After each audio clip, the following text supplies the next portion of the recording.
Good evening, everybody, and welcome to Everything Vaguely Paranormal. I'm Shelley Pruitt, and my partners in the paranormal, Mr. Blake Smith and Mr. Chad Wandell, is with us tonight. How are you, gentlemen? Doing pretty good. Doing I'm great. so excited to see Mr. Wandell on screen with us. Yes, and thank you so much, Chad, for jumping in with Of us, course. because after I sent my picture list to Blake, I think he panicked. This is a very picture-heavy episode, and he goes, I need Chad in case I get behind with the pictures. And I said, I will see if we can get him. And you always, as always, come through for Absolutely. us. Yeah, All Thank but you. home. It's like, let's go. I love it. I love So, gentlemen, tonight we are talking about Josephine Myrtle Corbin, the four-legged girl. Have you ever heard her story or seen pictures of her? I have seen pictures, but I don't know her story. I am totally in the dark.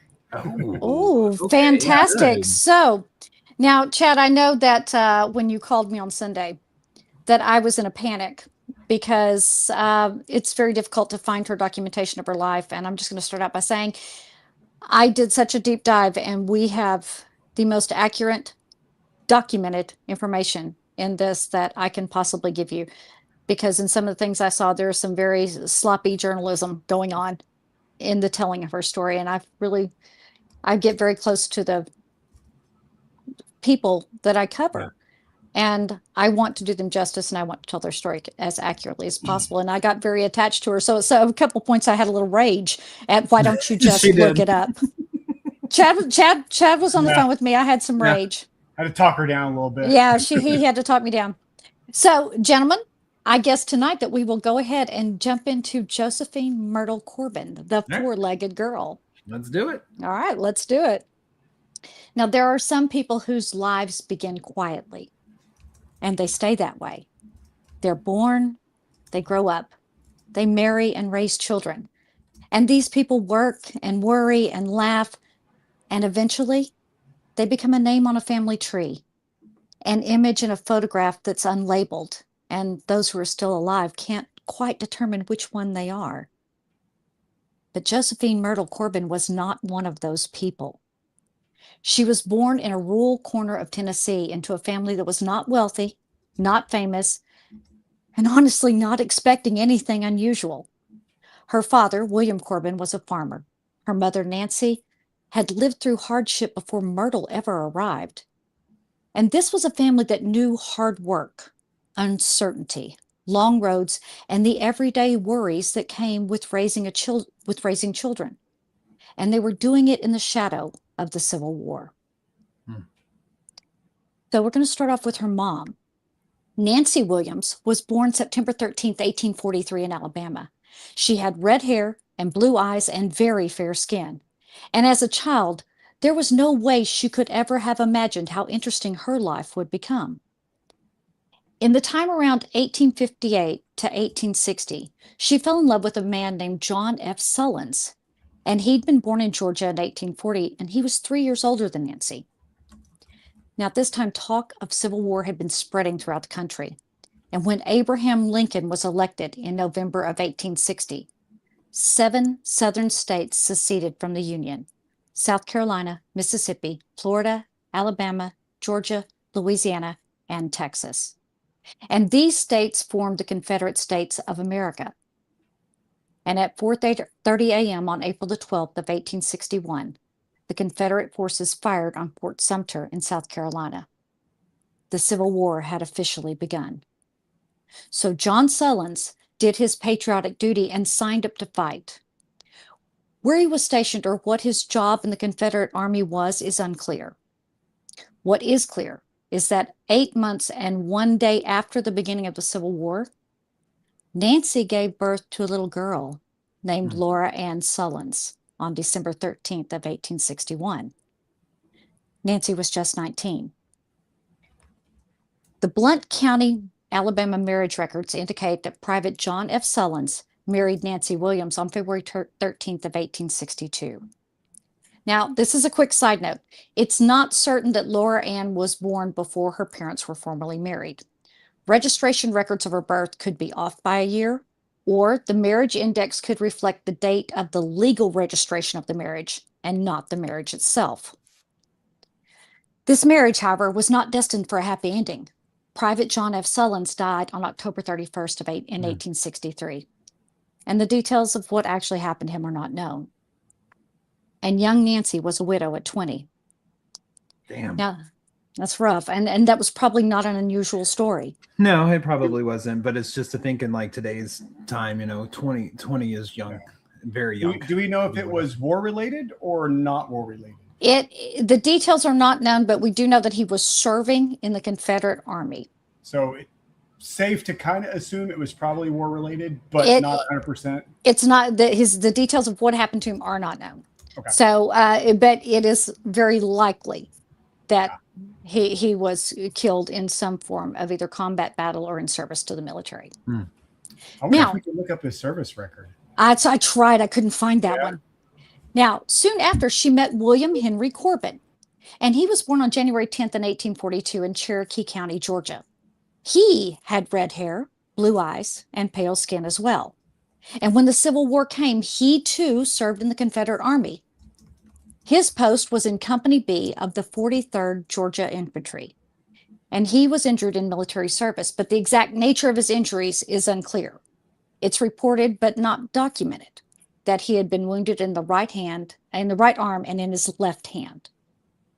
Now, in the closing months of the war, William had made his way to Alabama, and it's there that he met Nancy. And they were married in Blount County, Alabama in March of 1865, just weeks before the Confederacy collapsed. He was 23 years old, beginning a new life as a husband and a father. Now, post-Civil War struggles were challenging, yet life continued. For ordinary families, daily survival mattered more than national politics. Crops were planted, churches held services, families celebrated births and weddings, and mourned deaths just as they always had.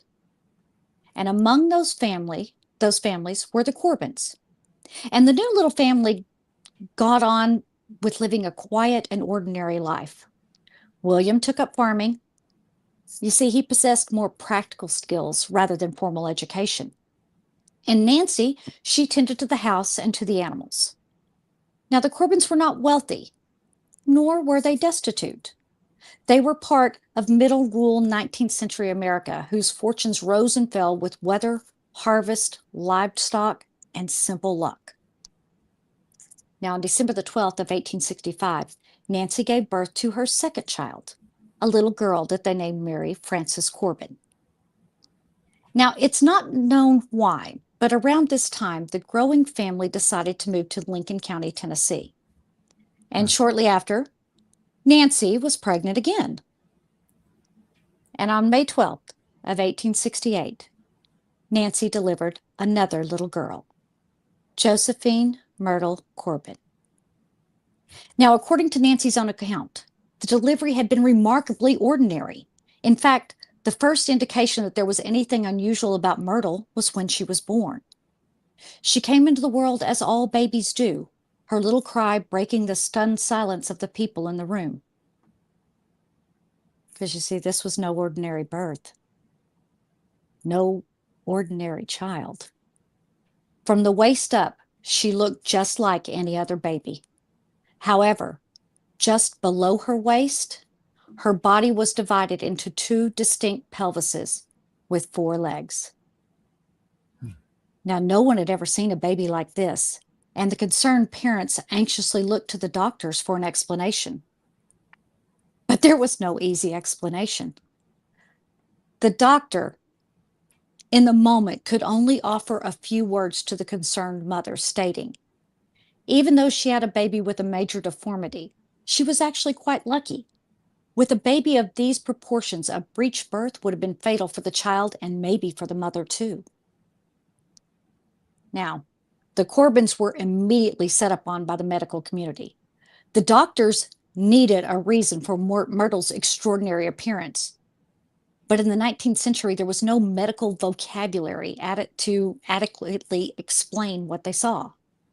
One doctor noted that her parents bore a very strong resemblance to each other, both fair-skinned, red-headed, and blue-eyed. And so they questioned if the mother and father were related. Well, the parents were tested, and the evidence proved that they were not. Then the doctors pondered if the legs belonged to a parasitic conjoined twin that had only developed from the waist down. Well, this was also determined to be untrue. The doctors were grasping at straws, but they did give the parents something to be happy about. In spite of her physical abnormality, Myrtle was quite healthy. And after an examination by a few local doctors, they said she was thriving, she was nursing well, and at the 3-week mark, she weighed 10 pounds. And everything was perfectly normal from the waist up. She was indeed a tiny miracle in every sense. So doctors and scientists wasted no time in writing about Myrtle Corbin and her unusual condition. And they were not kind in their descriptions. In the medical article written by Dr. Brooks H. Wells, he said that she belonged to, I'm going to quote, a class of monsters by fusion. Now, Dr. Joseph Jones in his writings called her a living monstrosity. I hate medical journals at that time.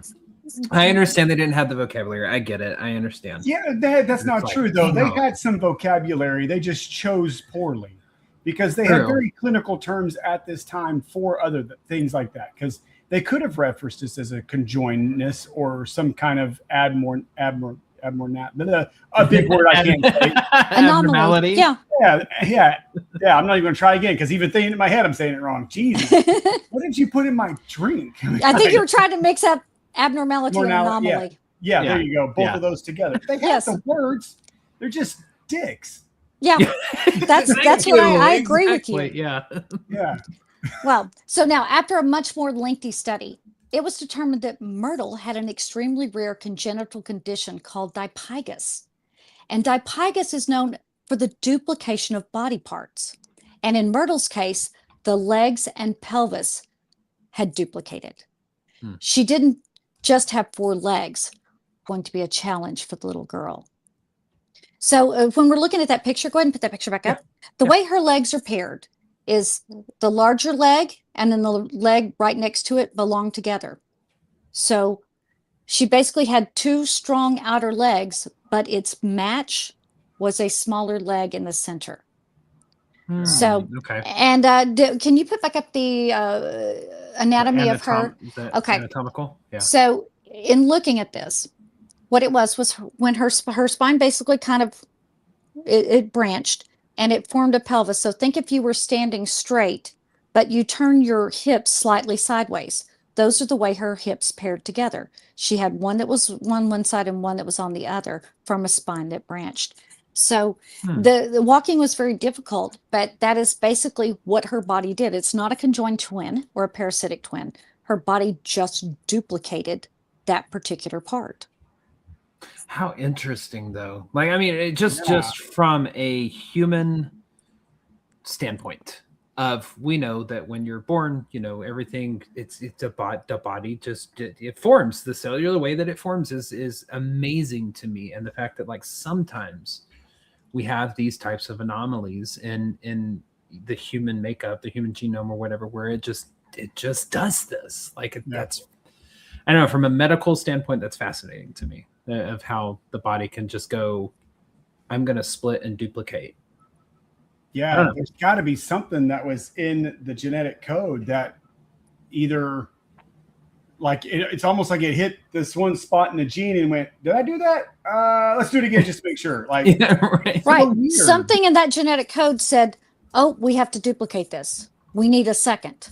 Yeah. Yeah. And I wonder, and I did start looking into this, but I didn't get very far. I wonder if that's how you can explain people that have like 6 fingers, where the genetic code to make the pinky suddenly says we need one more. We have to duplicate that.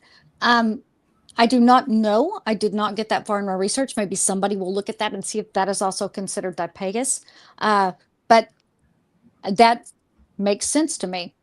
Now, question, maybe you're going to get into this. Do we know if this also affected internal organs as well? Like, did she split the pelvis and have like 2 sets of ovaries, intestines that went both directions, or did only one set actually do the work? Ah, well, in the name of science, Ah, the doctors began to write other things that were usually kept private. It wasn't just her pelvis and her legs that were duplicated.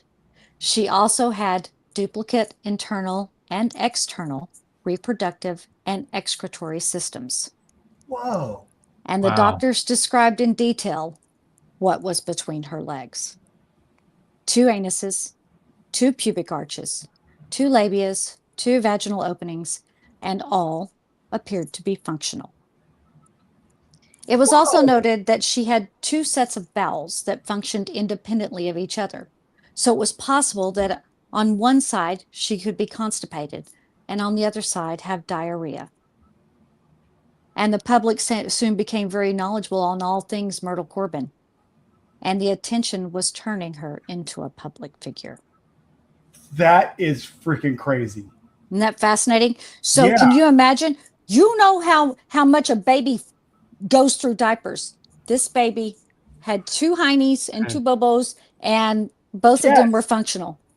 Twins without all the extra weight. I mean, but still, like that is just fascinating. Like just even from like a neurological perspective of the senses she might have to use the bathroom with 2 sets of Two like, separate times. whoa, that's a mind blow. Like, whoa. One from this side and one from this side, and it didn't necessarily pair up. She could go to the bathroom and then maybe perhaps in, 10 minutes have to go and it's from the other side.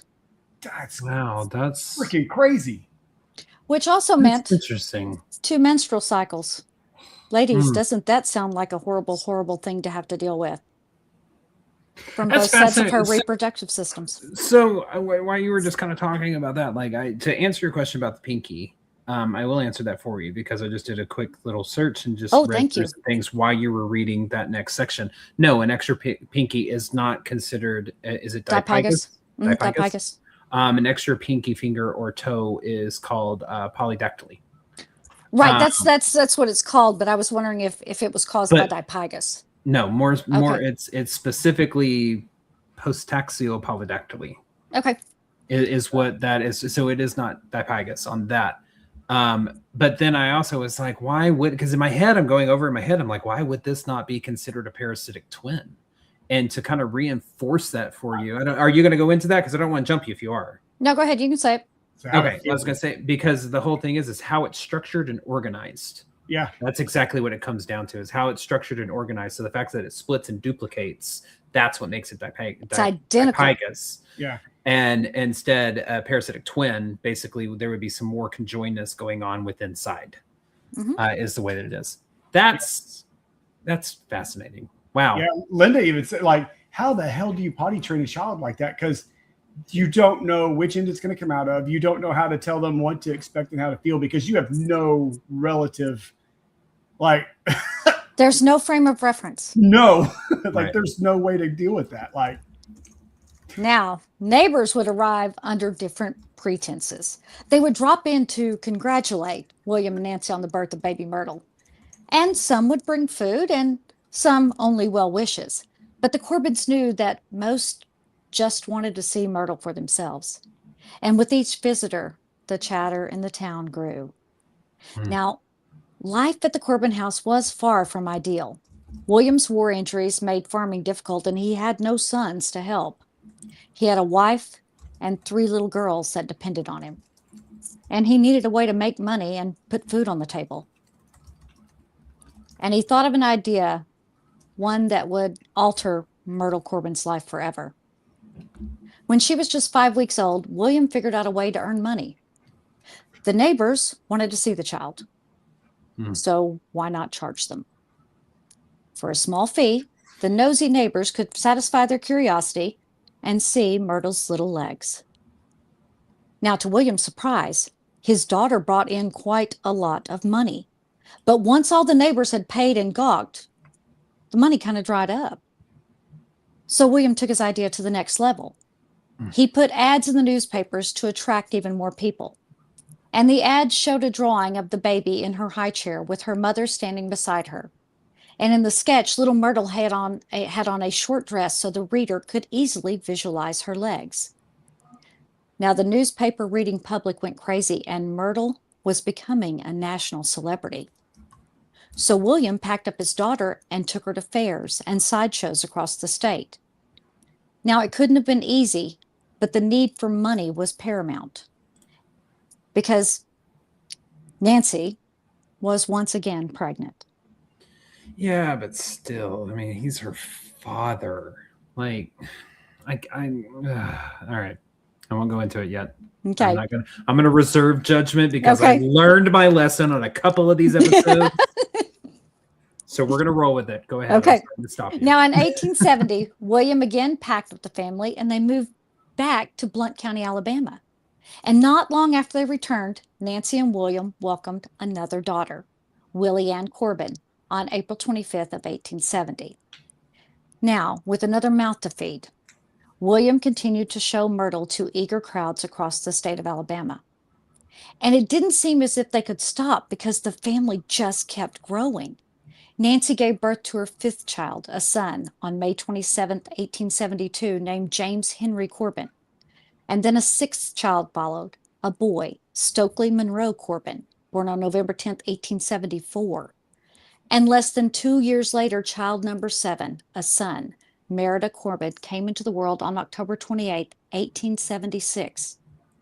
And finally, child number 8, a boy, Austin Corbin, was born in 1878. So she was having children every 2 years. Yeah. She Irish? Red hair and blue eyes. I don't know. Yeah, Irish but it's twins the whole way down. It's not entirely uncommon at the time to have a large family. You're a farming family. You are a farming family. In the 1800s. Yeah. That's how you got the work done. Listen, I get it. I grew up on a farm. It was just me and my older brother, and that was it with my grandparents. So we could have used some extra help. However, I'm glad that I didn't have more siblings. So I understand. And the entire family was being supported by a 10-year-old little girl named Myrtle. Now, in these short 10 years, Myrtle had learned to walk, though she did so with a slight limp, but her balance was very good. And despite all the medical fascination surrounding her, those who knew Myrtle best described her as a cheerful, bright, and friendly, good-natured girl. And when she wasn't traveling, she went about the business of just being a child. Her parents attempted to give her as normal a childhood as circumstances would allow. She explored the family property. She played with her siblings, and she laughed. And like most children, she developed a mixture of confidence and stubborn independence. She also became accustomed to staring. Some people would stare openly, but most tried not to. And children would ask her questions that adults were too afraid to. They would ask, "Why do you have 4 legs? Does it hurt? And can all of them walk?" And rather than become angry, Myrtle developed patience. She would calmly answer as many questions as they wanted to ask. Now, sometimes she would make a joke because humor proved to be easier than embarrassment. She displayed confidence in social situations. She didn't need elaborate stories to get people's attention. She simply existed. Now, meanwhile, the physicians continued to visit, and Myrtle Corbin became one of the best documented cases of dipygus ever recorded. Now, William had always managed Myrtle's career, and he had become a shrewd negotiator when it came to securing appearance fees. And until now, Myrtle, despite being wildly successful, was still considered small time. She had been traveling with her father across the country and making decent money. But what William and Nancy wanted for their daughter was financial independence. And I want to be real clear about this right up front. Yes, she was supporting the family. However, her parents were putting money away for her. Okay. So I know we have a lot of these stories about these show parents who get very greedy and take all the kids' money and they're, and they're left with nothing. This was not the case with Nancy and William, no matter what their hardship was. Well, go ahead. I was just going to say, and that's why I stopped myself from earlier, because I don't understand the exploitations of these kids and the sideshow and all that stuff, but I also understand that there is something of being a product of your time. I do get it. I understand that, but so that's why I was like, let me reserve my judgments because I've learned my lesson a couple of times. They did try to give her as normal a childhood as possible, and she really only traveled and did the shows when there was a need for money. It wasn't okay. So, but in 1881, Myrtle Corbin became a professional exhibition performer at the age of 13. William Corbin arranged her exhibits and marketed her as the four-legged girl from Texas. Now, Myrtle had actually been born in Tennessee, so the from Texas part, that was purely promotional. To 19th century audiences, Texas sounded exotic. It sounded like a wild frontier, and so it gave Myrtle a larger-than-life appearance because everything is bigger in Texas. And this was the old golden age of the American dime museums, circuses, and traveling sideshows. And a well-known showman took notice. Gee, I wonder. Who could it be? Anybody? I'm going to guess Barnum. You are exactly right. P.T. Barnum, showman, philanthropist, politician, and known gaffer, had always been on the lookout and had an eye for the real thing. And he wanted to meet Myrtle Corbin. The meeting could be Myrtle's big break. Her father, however, was cautious. He had managed every aspect of her career, and he was able to let her be a child. But a contract with the greatest showman would give him power over how she would perform, how long she would perform, and how long she would be required to be away from home. And after some thought, William Corbin decided to meet with P.T. Barnum. And Barnum was an intimidating figure. But in the meeting, Myrtle impressed him. He saw that there was something more to her. Rather than being a shy, sad child with a deformity, Myrtle displayed an upbeat and positive personality. The showman was pleased, and he saw great potential for Myrtle. And he couldn't resist the money-making prospect of a girl with four legs.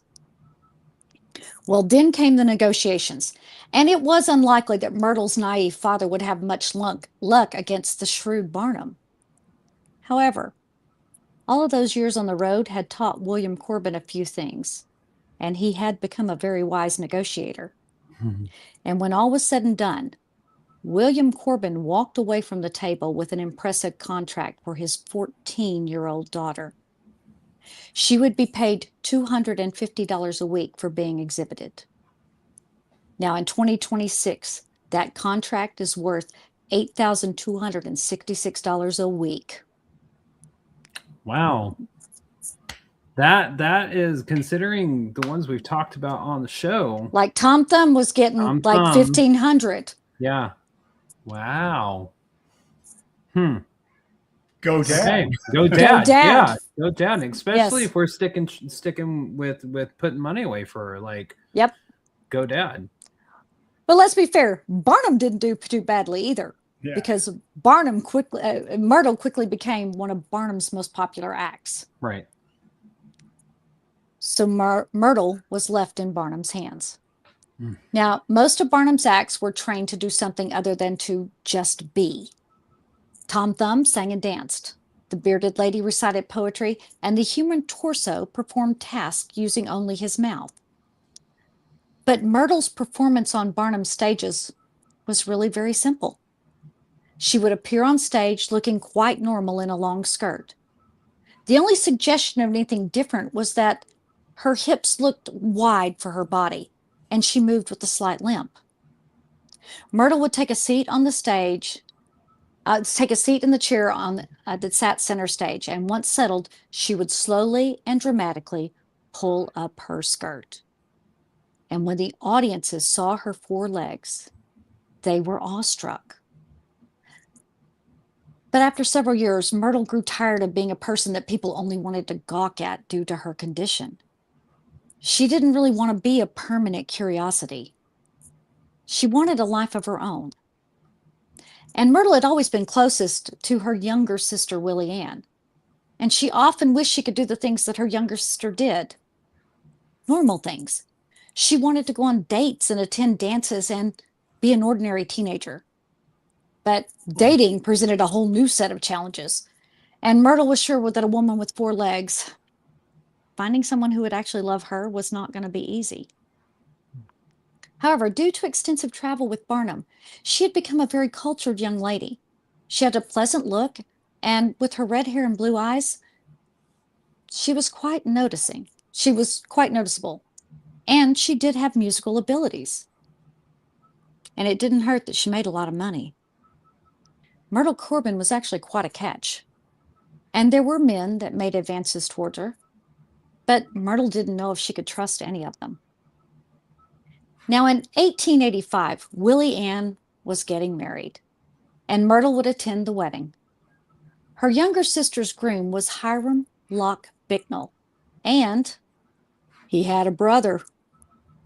Now, Myrtle was quickly enamored with Hiram's brother, whose name was James Clinton Bicknell. But figuring out how to romantically engage with him was something she'd never done. But as it turned out, James was already interested in meeting her. James met Myrtle not as a medical specimen, but as a young woman. He was considered to be intelligent, practical, dependable, and hardworking, and he treated her with an ease that other people lacked. He neither ignored her physical condition, nor did he allow it to define their conversations. And for someone who had lived her life under the constant gaze of others, such normalcy was a welcome change. And Myrtle just thought he was perfect. She immediately felt as if she could trust him. James and Myrtle had found a connection. Side note, because I have to clear this up, because this is reported all over the internet in every story I found about her, but here is what is actually truthful. It is widely reported that James Bicknell was studying to be a doctor.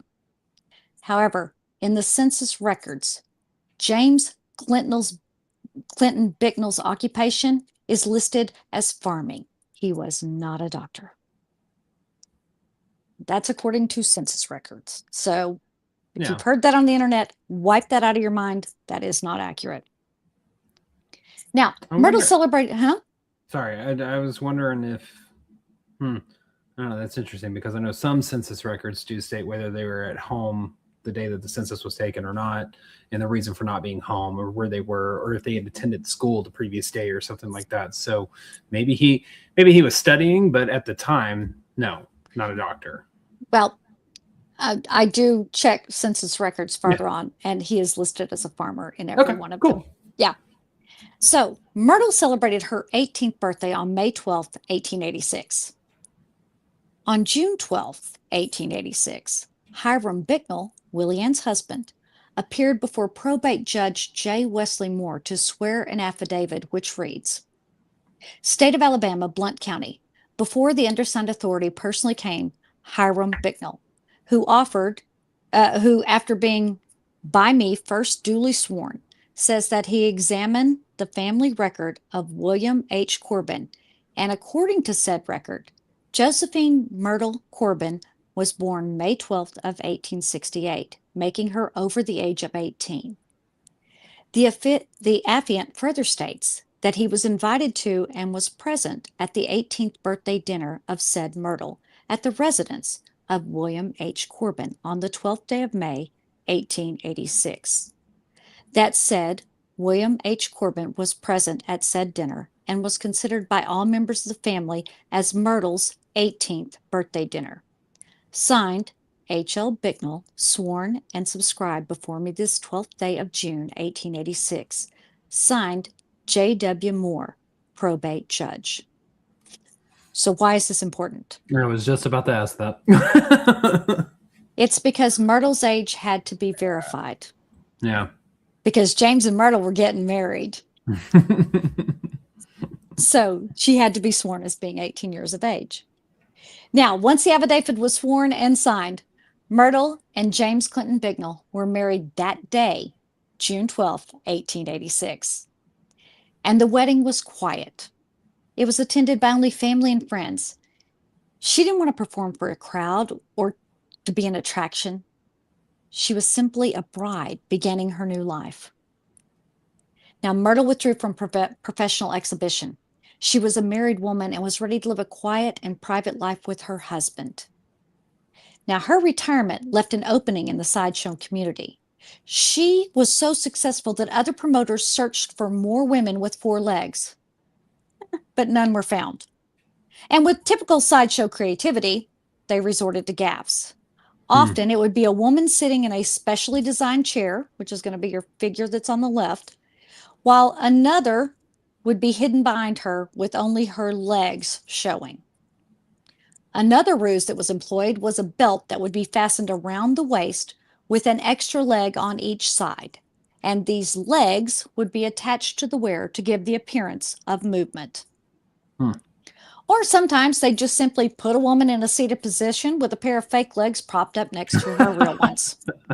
Sorry, the picture. Lord. With the picture, it's just, you can clearly tell those are mannequin legs. I freaking love that. But obviously, this is a later. That is a later one, but Yeah. that is an example of it that I could find. Yeah. So anybody who doesn't have the visual, real quick, because if you're just listening to us, it's a seat that right in the middle of the seat, there's like a divot, like a little ditch thing where the other lady behind the one seated in the chair would lay in. So she would poke her legs through and they would wear a big dress. So the only thing you'd see was the extra leg protruding from what appeared to be a seated woman. Right. So, Lord. Sideshow ingenuity. I know, right?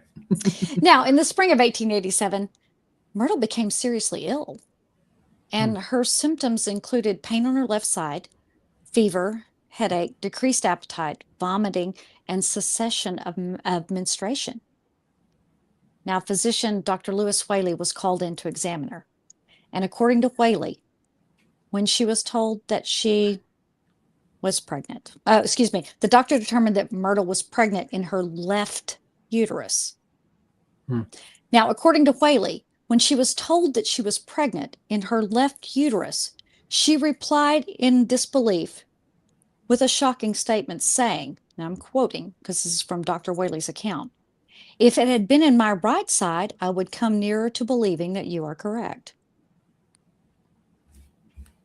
Now, from this comment, physicians determined that Myrtle preferred intercourse on the right side of her body. Yeah. And this statement was commented on in several subsequent reports. And her pregnancy proved that both reproductive systems were viable. Okay, intriguing that both are viable, but man, people have weird, morbid curiosity about things. Like, that's just, why does that gotta get spread? Which technically, that could mean that if she was ovulating on her right side and she could get pregnant, she could technically be 5 or 6 months pregnant, ovulate on her left, and get pregnant again. That's have what I would one baby, and then 2 or 3 months later have another baby. Entirely possible and viable. That is some. I do find it odd that she had a preference for intercourse side. I mean, that is kind of funny. It's not funny. It's intriguingly human. Yeah, it's human. Like, this is what I like. I don't go around using my left hand all the time, so like. Right. But it's fascinating that she had a preference. Yeah. But why wouldn't she? But it also makes you wonder, though, if she says that, like, we don't have sex on the left side, how did the left side get pregnant? It kind of makes you wonder if there is some conjoinedness. She never said that they didn't have sex on the left side. That's true. That she's preferred. They could have. Perhaps if the right side was experiencing menstruation, the left side would be the option if she chose to get randy with her husband. I mean, it takes one of the excuses out of the books, don't it? It's just that I'm going to tell you, that is something that fascinated me because I did not like being pregnant. I cannot imagine potentially being double pregnant, 2 different sides, 2 different stages. Yes. I almost had a heart attack when I read that. God, the cravings must have been nightmarish because you go through different cravings as you go through pregnancies. You imagine, like, in the beginning, you're like, I need pickles and cottage cheese and French fries from Wendy's. That's just yeah. However, Myrtle's condition continued to decline until she became gravely ill. And after consulting with colleagues, Dr. Whaley deemed it medically necessary to perform an abortion 8 weeks after the initial examination. She was reportedly around 3 months pregnant at the time. Now, Dr. Whaley wrote up the case for the Atlanta Medical and Surgical Journal, which led to a resurgence of interest in Myrtle Corbin Bicknell. Now, reference to in medical literature simply as Miss B. That's how they began to reference her, as Miss B, Miss Bicknell, Miss B. They stopped saying Myrtle Corbin. They began to reference her as Mrs. B. And it's not known for certain if there were, if the, I have to put this in here because it's informational. I don't like it. It's not known for certain if there were any remains of the child to be buried. If they were buried, or if Dr. Whaley kept them for medical science. That is something I could not find answers to. But being at 3 months old, there may not, after this was performed, there may not have been anything left. So, however, Myrtle made a full recovery. And while the loss was devastating, it served another purpose. It gave her hope. Hope that she could have a family of her own. So she and James decided that they would keep trying. And on September 20th of 1891, Myrtle gave birth to a healthy baby girl named Nancy Estelle Bicknell in Blount County, Alabama. And the parents were overjoyed. And not long after Nancy's birth, Myrtle and James decided to move west. And they settled in Cleburne, Texas. The four-legged girl from Texas was finally legitimately from Texas. So the couple set up their home and established their farm and carried on with their normal life. Now, 4 years later, on May 22nd, 1896, the family added another member, Myrtle's son, Clinton Francis Bicknell. But the family wasn't done growing. 1 year and 11 months later, Ruby Eugenia Bicknell made her debut into the world on April the 1st of 1898. The 1900 census documents the couple living in Precinct 2 in Johnson County, Texas, with 3 children listed as 2 females and 1 male child. Occupation, farmer, and housewife. Now, there would be one more addition to the family. On May 21st, 1906, Lillian Josephine Bicknell was born. She would be the last child born to Myrtle and James Bicknell. The census in 1910 reports that the Bicknell family, living in Johnson County, Cleburne, Texas. James Bicknell occupation is still listed as farmer. Myrtle's occupation is still listed as housewife. And the once famous four-legged girl was now living a normal life as Mrs. James Bicknell. And she preferred raising her children rather than appearing before paying crowds. The 4 children are documented, 3 female, 1 male. Names listed are Nancy, Clint, Ruby, and Lillian. Some secondary accounts inflate the number of pregnancies, births, and surviving children. However, these 4 children are the only ones that are documented and appear in genealogical and government records. This is a sticking point for me because I found things saying she had 8 children, that she had huge numbers of pregnancies, that she had 4 daughters and a son. None of that is true. These are government records and from the Bicknell family genealogical tree. There are 4 children, 3 girls and a little boy. So let's clear that up. And for 18 years, Myrtle had managed to live a more quiet life, far away from the spotlight and the fame. One would think that this would be her happily ever after. But Myrtle still had some surprises to come. In 1909, at the age of 41, Myrtle made the choice to return to the stage. Her oldest daughter, Nancy, was 18, and her youngest child, Lillian, was only 3. It's speculated that the family's economic situation had begun to deteriorate. Show people like Myrtle rarely came out of retirement without a reason. Mm-hmm. So the four-legged girl was back in business. Now, she appeared on stage at Huber's Museum in New York in 1909. And just as before, she would enter the stage, sit on a chair, and slowly raise her skirt to reveal her legs, dressed in matching socks and shoes. But this time, no one was managing her. She had complete control over her act, and she was instantly a sensation once again. And the show was such a success that she was soon exhibiting at the Dreamland Circus Sideshow, Coney Island, Riverview Park in Chicago, and the Ringling Brothers Circus. Now, when she was a child, she earned $250 a week. But as an adult, she commanded an astonishing fee of $450 a week. Damn. Here's 2026 money. That equals $16,514 per week.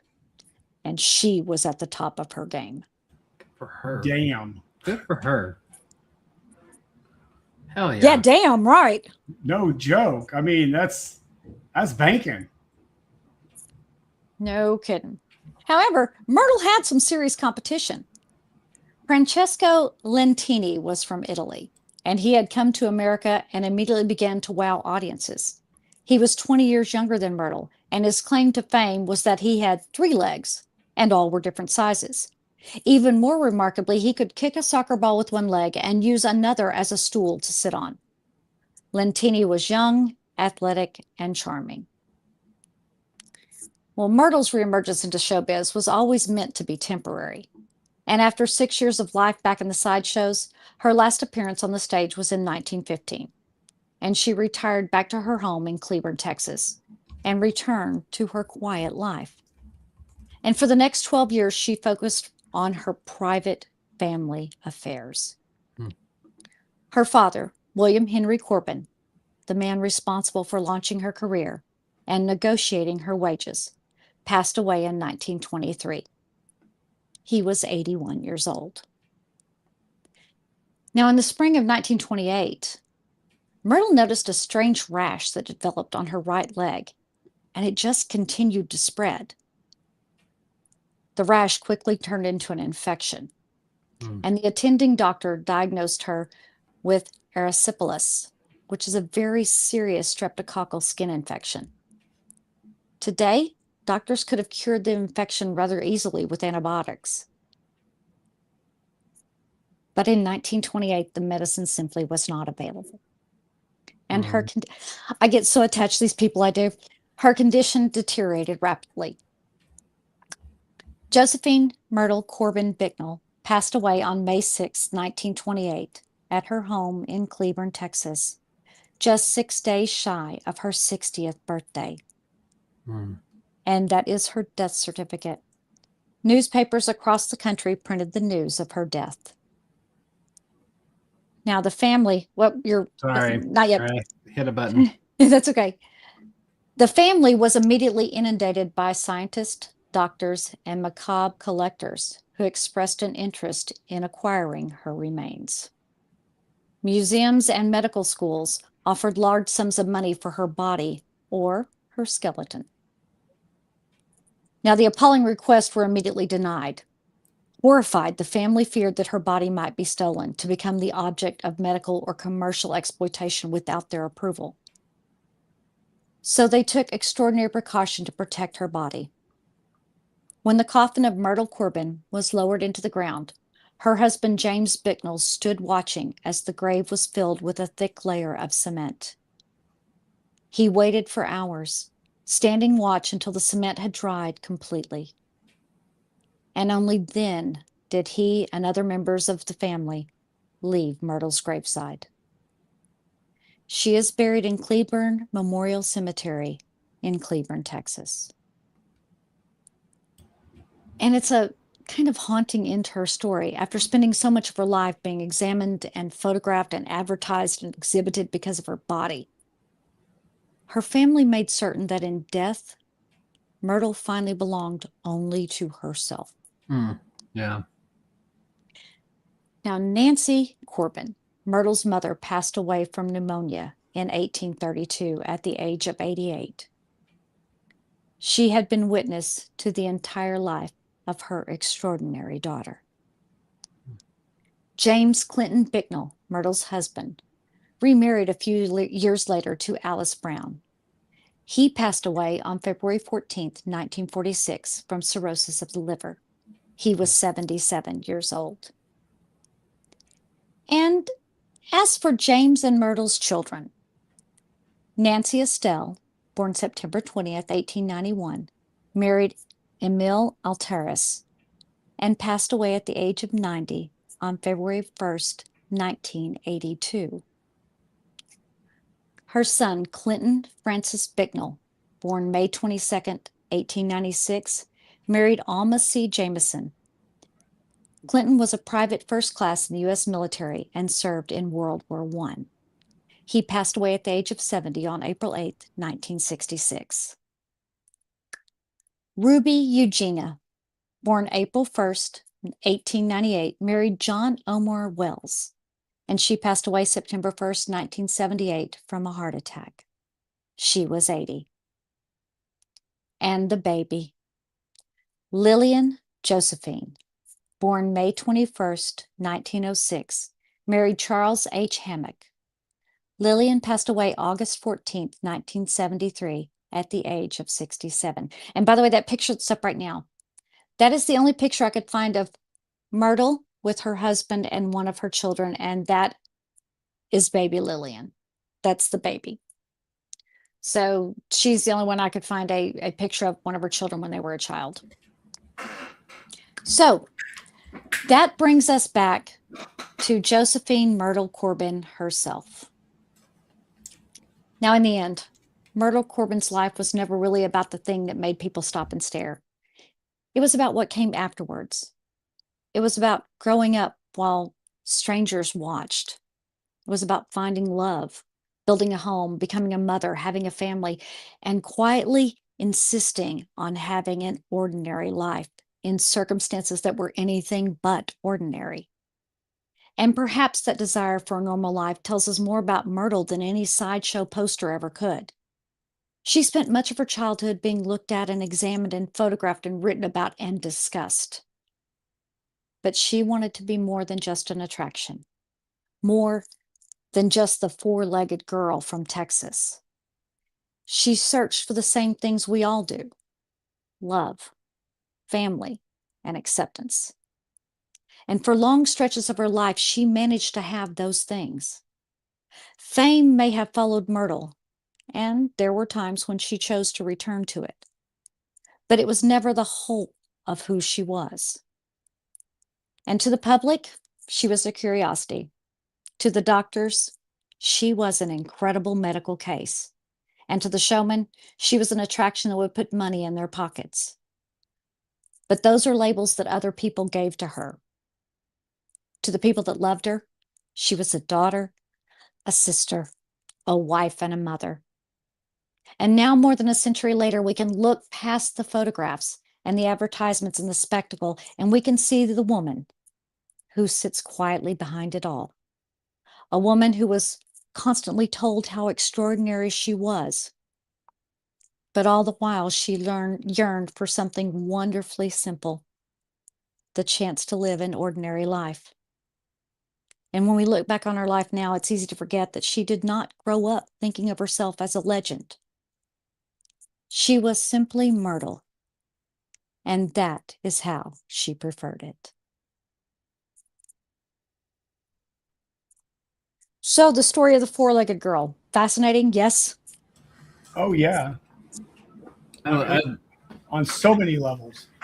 Yeah. I for me, the the scientific miracle. I'm going to call it a scientific miracle of how a human genome can produce DNA that causes dipygus in this way, where it is that duplication of limbs or duplications of not just limbs, but internal organs and stuff like that. That is just absolutely fascinating to me. And the fact that she, in a time when there was heavy exploitation of individuals who were in the sideshow world and stuff like that, she seems to have one of the less horrific ones, because other ones that we've covered, I'm not saying that there's been some any horrible exploitation. ones. Sorry, Kitty's wanting to make an appearance. That's okay.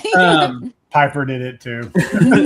Anyways, not saying that she wasn't, exploited at some point one or another, but from her dad to her being able to get the pay that she deserved, or the pay that she wanted later on in life, and having that money put aside by her parents back in that time, which was highly unheard of these children who were in the sideshow game.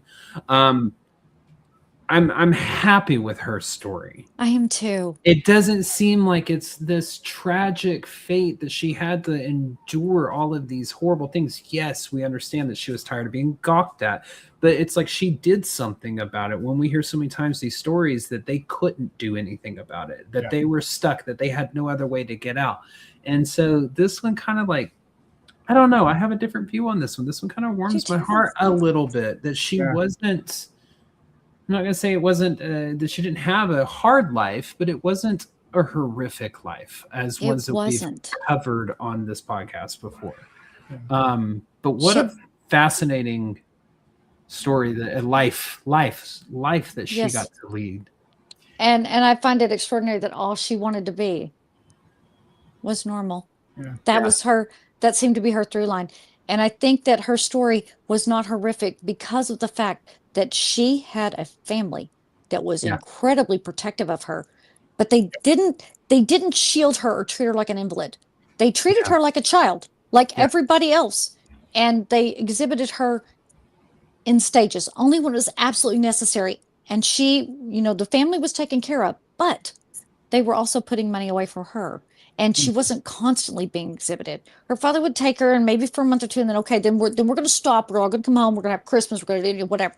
Right. But the family life was so solid for her that I think that's how she pretty much escaped a more horrific outcome. She was born to the right people at the time. It's definitely the difference between integrity and, she had parents that understood the situation.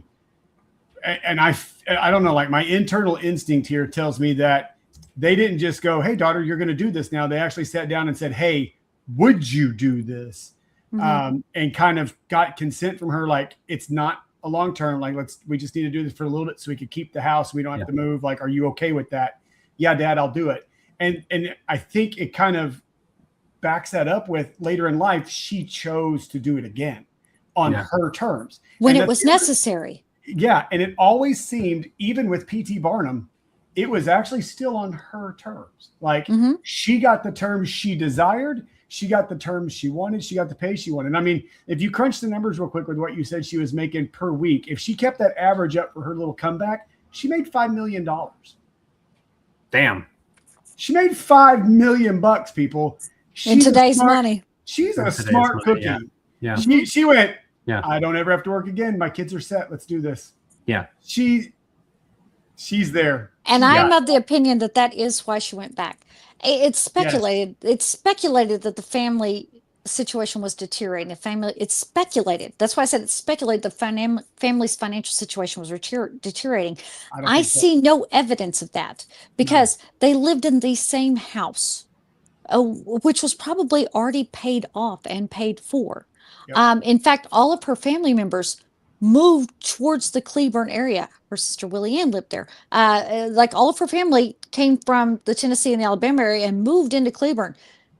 The Cleveland Memorial Cemetery and the Bono Cemetery are filled with members of Myrtle Corbin and James Bicknell's family. They all kind of came together. Yeah. And so I think she went back to make sure that her children always were taken care of. I absolutely feel like she was a mom that said, I know my time is getting limited. What can I do to make sure my kids never, ever worry? Mm-hmm. Yeah. All right. 6 years, $5 million, done. Yeah. Yeah. So I can totally agree with that. And I think that that is what I mean by I say I understand that there is a product of the time. Mm-hmm. We are facing, a lot of families in rural America who are farmers were facing a lot of hardship during the time that she was alive. And so it seems like she did what she had to do to help her family, whether she was a child at the time at the age of 13, 14, whatever, or she was a mother. She was like, I can help us make a living and I can help us survive. Yep. And all I have to do is go be gawked at. And yes, she grew tired of that. So she left. But then you realize later on, and that's why I think that it is one of those not as horrific stories as we usually tell with the sideshow industry. Because like you said, Chad, psychologically, she chose to go back. People who have a horrible experience with something like that, they don't go back to that, no matter if they had, So yeah, I liked this one. This one was different. When I was like, oh man, another sideshow. I don't want to tearjerker. I don't want to get upset. I don't want to scream at somebody. Well, I'll tell you that the level of responsibility that she had was amazing to me. This responsibility she felt that made her continue to work. And again, you were right whenever you said that she did pretty much all of it on her terms. Even whenever her father met with P.T. Barnum, he was just meeting. And he talked to her. That's after he talked to her and asked her, that's when he took the meeting with Barnum and he got her what she needed. And it's stated in several places that her husband, James, neither pushed her toward nor kept her from the stage. If she wanted to do it, she would. And whenever she left the world of the sideshow, she wasn't punished for it by anyone, not by her father, not by her husband, not by her family. She wasn't shamed for it, which that's a big deal too. It seems like at that point, nobody was relying on her to pay their bills at that point.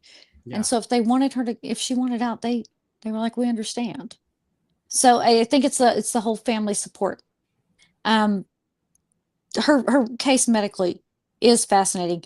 And Dr. Whaley has written a lot about her in the Atlanta Scientific and Medical Journals. You can go and read what he wrote about her. You can also go and find the medical articles that were written about her.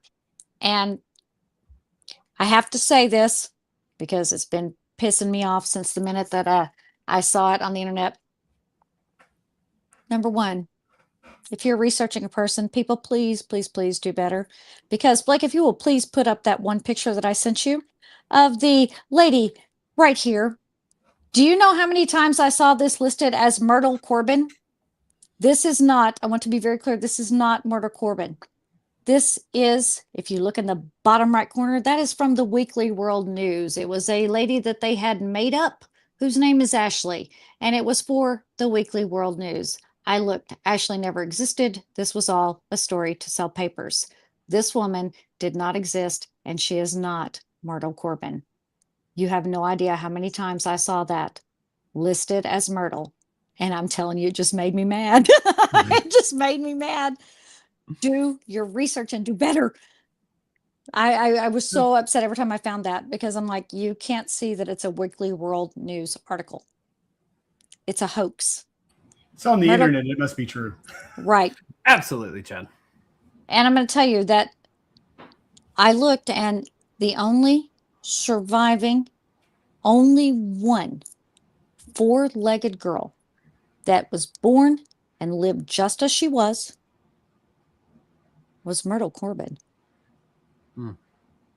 There had been people born with 3 legs or 4 arms, but no 4-legged girls that survived and lived to be almost 60. There might have been others born, but they died in infancy. She is the only one of record that I can find that was born. No part of her body was ever altered. She survived through infancy. She had a family. She was married. She had children and lived to be almost 60 years of age. Whenever you say miracle, she was a miracle. Yeah. So, what was the other picture I sent you, Blake? That's the other one. So if you wanted to know what her pelvis actually looked like, the center spine, you are looking at a top view. Okay. So You're looking down from the top. There's her spine. And if you are sitting forward and you turn your hips slightly to the right or to the left, now imagine on whichever side you turned, you have another pelvis coming that way. So that's the way. Interesting. Yeah. So looking at this picture, it looks like she almost had 3 coccyxes, because she has the coccyx on the left, the coccyx on the right, but it looks like there was a central one that also split. And it doesn't look like the hip, the pelvis actually formed completely, because you have the big high pelvic socket on either side that normally would, like, you would have your femur come into and ball joint there, but then the inner legs weren't in a normal femur ball and socket. So it's like it split, but it didn't fully split, if that makes sense. Like, yeah. She did not have 3 coccyx, just so you know. Okay. Because Estes, and again, there is a picture of baby Myrtle, and she is naked, and you can see that literally she is just split right there with the 2 pelvis. Yeah, I'm not putting that up there.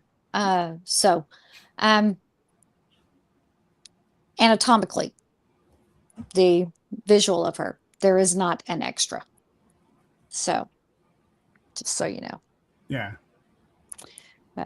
And did I send you any more, or was that the last one, Blake? Just some family tree stuff. Oh, and my light just died. My goodness. Ooh, I'm going to do the rest of this in the dark. Hot dog. Dramatic lighting. Yes, exactly. So what I wanted to show you there is that this is from the Bicknell and from the Corbin family trees of Myrtle's list of siblings. That's that one. And then the next one is Myrtle Corbin from their family website of who her children are. Just want to back up my documentation. I have no idea why my light died, but that must mean that perhaps we should give our final thoughts. Well, my final thoughts on it, I think she has a very incredible, fascinating story. I'm glad that hers was more along the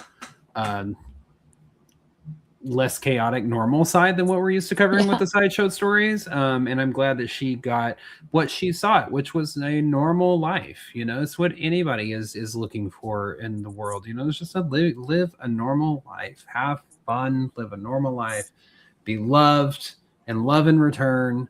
If you want children, to have that family. And she got it. She set out and she did it in a time when people like her were seen, as those doctors described them, unfortunately, as quote unquote monstrosities.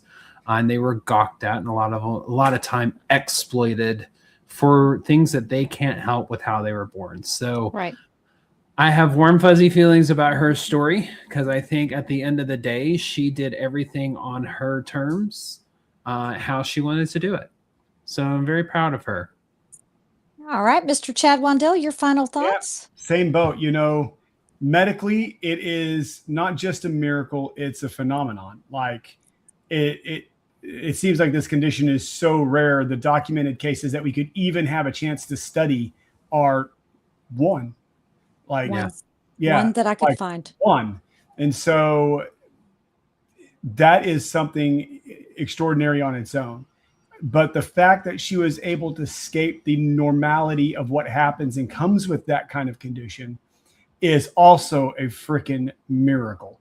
And again, it goes down, and this is my personal thing. I think privilege is a choice, and her parents were very privileged because they gave all the right choices. And that's how they gave her daughter such privilege in an environment where things could have gone extremely the other way. And so I think the sacrifice on them to step up and have that ethical code and that moral compass to go, no, that speaks volumes to what was inside this young lady to start with. So I agree. And you know that I always fall in love with the people whenever I'm telling their story. There's always something about them that pulls at my heart.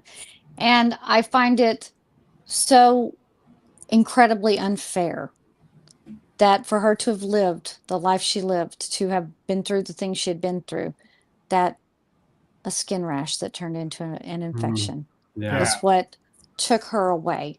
Yeah. It would have been fascinating to know how long she actually lived. Would have lived without that. Yeah. Because she was almost 60 years of age. I feel like that was so unfair and so random of a way to go. Yeah. I don't know what I expected, something a bit more spectacular and extraordinary, but in fact was a very ordinary death for the time. Yeah. Agreed.